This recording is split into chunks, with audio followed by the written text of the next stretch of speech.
ആരെയാണ് കള്ളത്വരീക്കത്ത് എന്ന് വിശേഷിക്കപ്പെടേണ്ടത്? അപ്പൊ ഞമ്മക്കിപ്പോ അതെങ്ങനെ മനസ്സിലാക്കാൻ പറ്റുക? അത്ഭുതം കാണിക്കുന്ന ശേഖന്മാരുണ്ട്, അപ്പൊ ആൾക്കാരൊക്കെ അവിടെ കൂടും.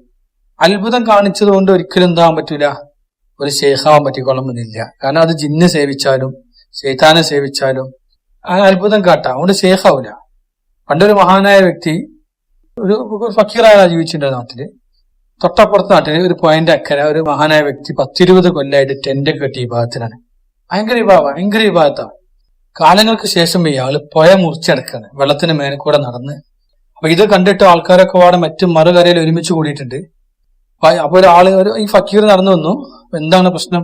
ഇങ്ങനെ ഒരാൾ വെള്ളത്തിന് മേലെ കൂടെ നടന്നു വരുന്നു. മാഷാ അല്ലാഹ്. അദ്ദേഹം വന്നു നിന്നു. ഇയാൾ വെള്ളത്തിന് മേലെ ഇറങ്ങി വന്നു.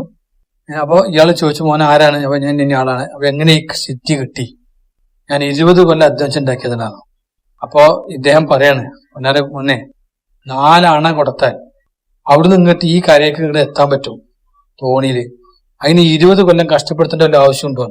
ഇത് ഒരു ചരിത്രമാണ്. ഇതാണ് കറാമത്ത്. ഷെയ്ഖും ത്വരീഖത്തുമല്ല, ഇതൊക്കെ ആർക്കും പറ്റും.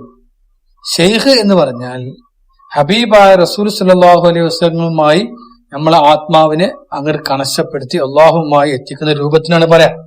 അത്ഭുതങ്ങളോ കറാമത്തോ ഒന്നും യാതൊരു പങ്കുമില്ല, ഉണ്ടാവില്ലാതിരിക്കാം.